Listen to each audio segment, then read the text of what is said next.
Alam mo, the first job of a president is not to go to war, but rather to bring peace to his land.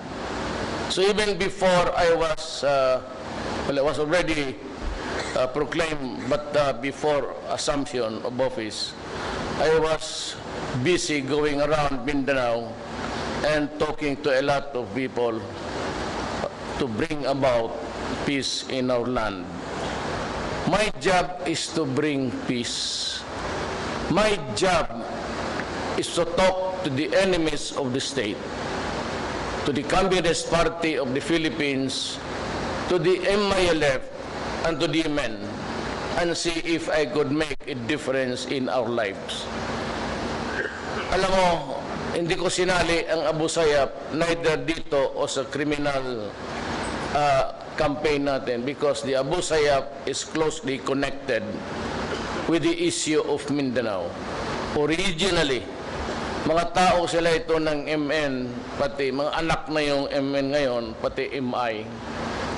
And that was where the futility we saw in the Mindanao issue. Behoves upon me, I think, to really look for the answer. And if I can hack it, and if I can talk to Maria Sison and bring about not a coalition government, an inclusive government, they are there already. And I said that just so long as the powers that would pertain to matters belonging to the police and the military, hindi ho sa inyo yan. But all others, the mundane matters of governance, I can give it to you. And we are talking. Next week, we're to talk to the MI, and eventually, I think I'll have to travel to Hulo to talk to Nur. I am willing to give them safe conduct passes, only the leaders, at baka matsambahan ko na magkaroon tayo ng mapayapa.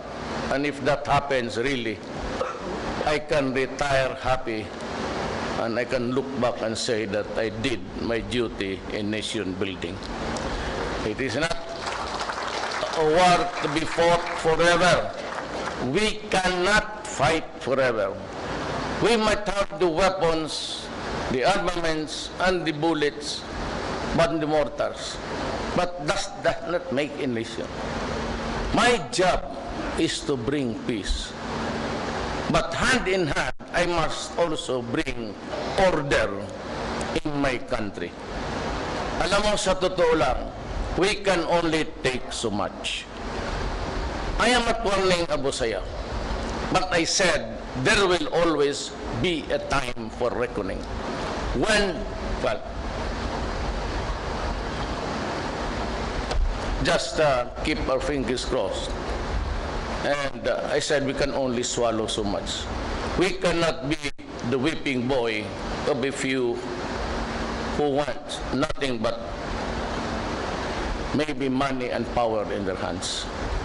And so also with the problem now, a very serious problem of the country.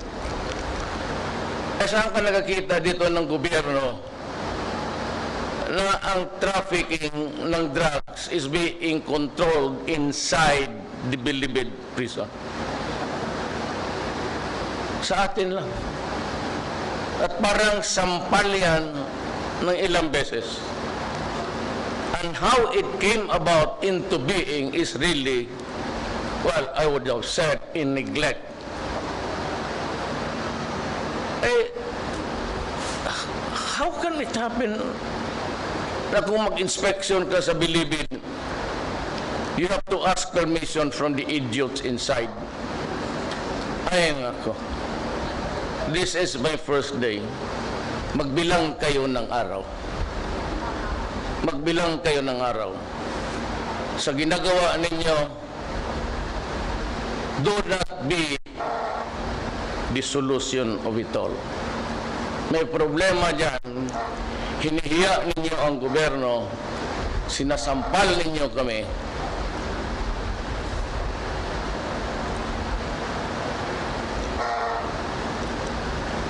Magbilang kayo ng oras. Ayaw ko ng araw.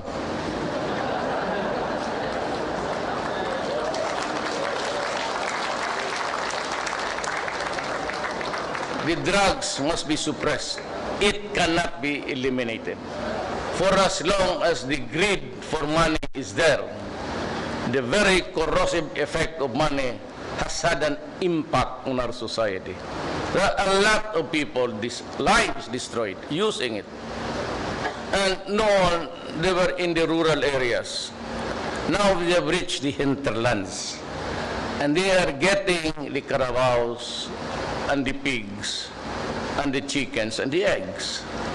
Well, nakikinig naman yung mga NPA, nasa pwesto pa naman kayo.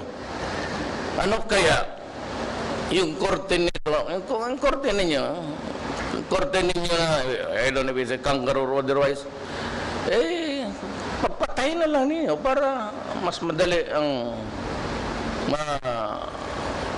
solusyon ng problema natin. We'll just have to make some adjustment. You know, there is always a time for everything. There is always a time for you to make money and make a mockery out of our laws. There's always a time for you to be in control even if you are inside the prison. But there is always a time to rest and to die.